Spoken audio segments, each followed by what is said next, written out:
So you didn't mention two things. One is population, which is actually responsible for the current climate warming. And the other thing is last year the world economy only grew by 0.5% and we were in deep shit. We need a different system, obviously, in that area too. Yeah, that's a good point. Population should be mentioned, and it is briefly discussed in my book. If population just keeps going, it's very hard to solve the problem.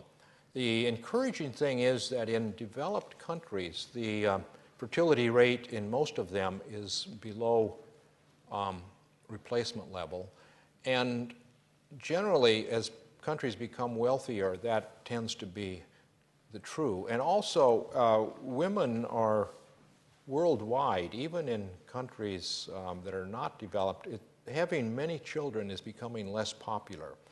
So the population is still going up because life expectancy continues to increase. But we need to take steps to address that. And one of the things that I didn't mention, it was on one of my charts, was that if you have a fee and dividend system, those countries, the developing countries who may not place a fee on fossil fuels, the money that you collect from the import duties should be used, not given, I think, go back to the developing countries, and it should not necessarily, it should not go back just to wherever it came from. It should go preferentially to the countries that have practices like women's education, practices that avoid this runaway population, which is still growing in some parts of the world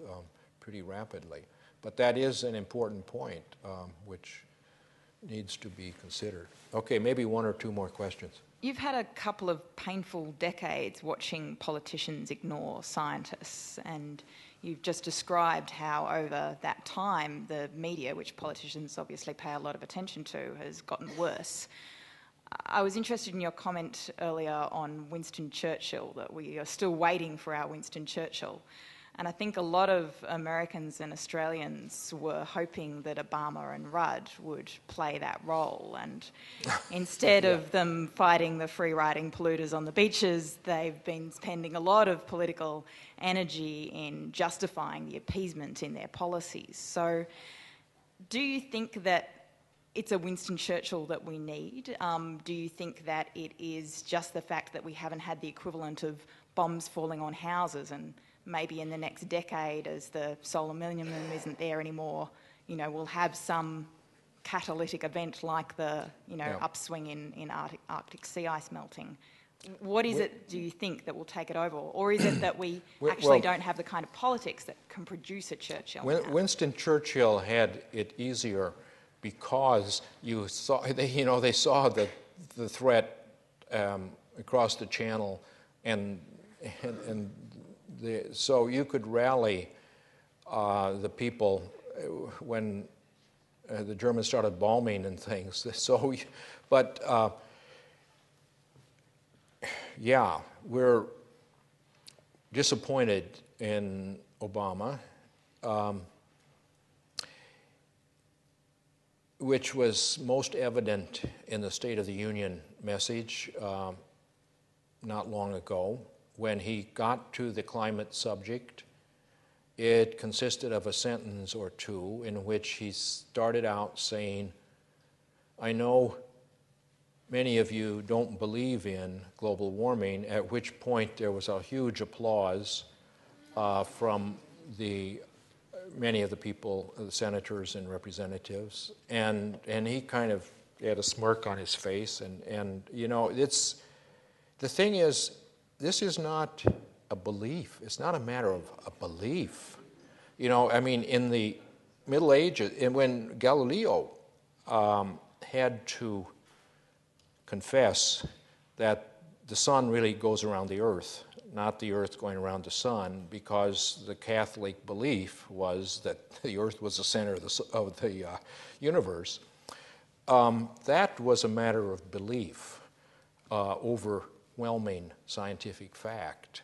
but we can't let belief overwhelm the scientific fact now, because we're cheating our children and grandchildren. And Obama should have used the moment to say what the situation is, and we've got to do something, and unfortunately he didn't do that. Now, he's still our best hope at this point, if amongst politicians, I think, but he does, but you know, you can't fully blame him, because what is the advice he's getting? The advice he's getting is cap and trade, and that's what he's allowing Congress and the lobbyists to define the system.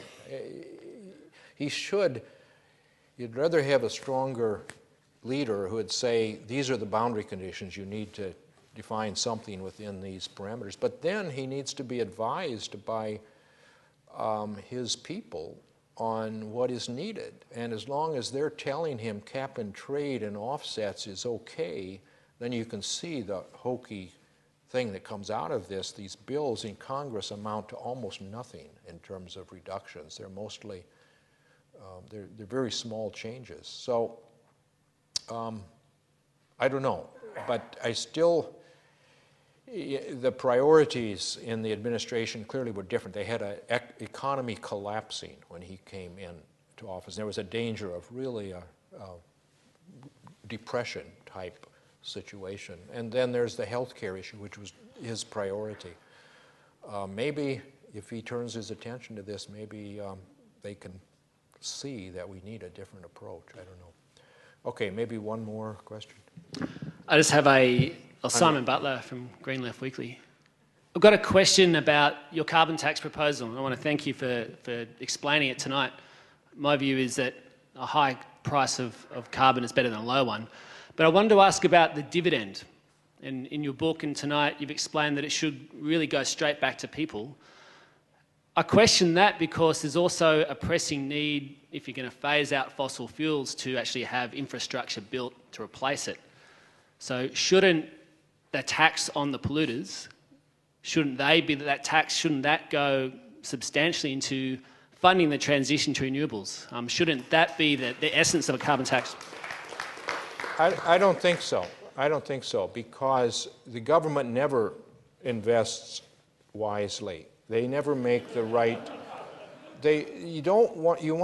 And besides, they don't invest that much compared to the investments from the private sector.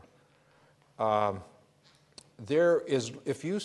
private sector sees that carbon price is going up, they will make investments. Now, the government does have to do some things. It's going to have to, help with the siting of transmission lines and do some things to encourage or partially subsidize some things. But I don't think but the government already has a lot of money. They're already taxing people pretty heavily. In the United States, the Energy Department has a pretty big budget. So I think that the public, this money from increased price for fossil fuel carbon emissions, I think should go 100% to the public, and that will stimulate the economy, and it will stimulate innovations, and